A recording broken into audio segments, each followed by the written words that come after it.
તો નજર કરી વધુ એક મહત્વના સમાચાર પર નવરાત્રીમાં હવે વરસાદની આગાહી હવામાન ખાતા દ્વારા કરવામાં આવી છે।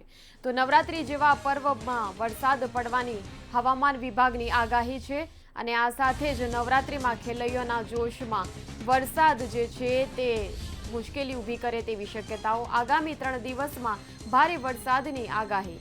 અરબી સમુદ્રમાં સક્રિય સિસ્ટમ વાવાઝોડામાં પરિવર્તિત થઈ શકે તેવું હવામાન વિભાગનું કહેવું છે। ફરી વરસાદની આગાહીથી ખેડૂતોમાં ખુશીનો માહોલ જોવા મળી રહ્યો છે। ખુશીનો જે માહોલ મધ્ય પૂર્વ અરબી સમુદ્રમાં હવાનું હળવું દબાણ સર્જાશે તેમ હવામાન ખાતા દ્વારા જણાવવામાં આવ્યું છે। ત્યારે આ મામલે વધુ વિગતો માટે અમારા સંવાદદાતા આયુષી જોડાઈ ગયા છે। જી આયુષી, તો હવામાન ખાતાની આગાહી છે કે નવરાત્રીમાં પણ વરસાદ પડે તેવી શક્યતાઓ, શું છે વધુ વિગતો? જી મયુરી, એક જે ડિપ્રેશન જે સર્ક્યુલેશન છે એ સર્જાય છે, જેના કારણે અરબી સમુદ્રમાં આ સિસ્ટમ સક્રિય થઈ છે, જે ગુજરાત રાજ્ય તરફ આવવા માટે આગળ નીકળી રહી છે। હજી સુધી એવું કહેવામાં નથી આવ્યું કે ગુજરાતમાં જ આ સિસ્ટમ જે છે તે સક્રિય થશે, પરંતુ એવી સંભાવના હવામાન વિભાગ દ્વારા વ્યક્ત કરવામાં આવી રહી છે। મધ્ય પૂર્વ અરબી સમુદ્ર જે છે ત્યાંથી આ સિસ્ટમ આગળ વધી રહી છે, જેથી કરીને ખાસ કરીને દક્ષિણ ગુજરાત, મધ્ય ગુજરાત અને જે સૌરાષ્ટ્રના અમુક વિસ્તારો છે ત્યાં હળવાથી મધ્યમ વરસાદ જે છે તે પડી શકે છે।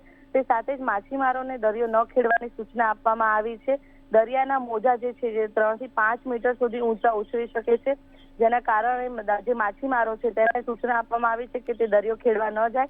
તે સાથે જ્યારે ફરી એક વખત વરસાદની આગાહી કરવામાં આવી છે, તેથી ખેડૂતોમાં હાલ ખુશીની લાગણી જોવા મળી રહી છે। જી આયુષી, આભાર સમગ્ર માહિતી આપવા બદલ। તો ડિપ્રેશનને લઈને અરબી સમુદ્ર તોફાની બની શકે છે તેમ જાહેરાત કરવામાં આવી રહી છે। આગામી 3 દિવસમાં દક્ષિણ ગુજરાતમાં ભારે વરસાદ પડવાની હવામાન વિભાગની આગાહી। ત્યારે નવરાત્રીમાં પણ વરસાદ પડવાની આગાહી કરવામાં આવી છે, જેને લઈને નવરાત્રીમાં ખેલૈયાનો જે જોશ છે, જે તેમનો ઉત્સાહ છે, તેમાં પણ વરસાદને કારણે અવરોધ ઊભો થાય તેવી શક્યતાઓ। તો આગામી 3 દિવસમાં ભારે વરસાદની આગાહી હવામાન ખાતા દ્વારા કરવામાં આવી છે। એર સર્ક્યુલેશન પર દબાણ વધવાને કારણે જે સમગ્ર વરસાદી માહોલ છે તે સર્જાય તેવી શક્યતાઓ છે।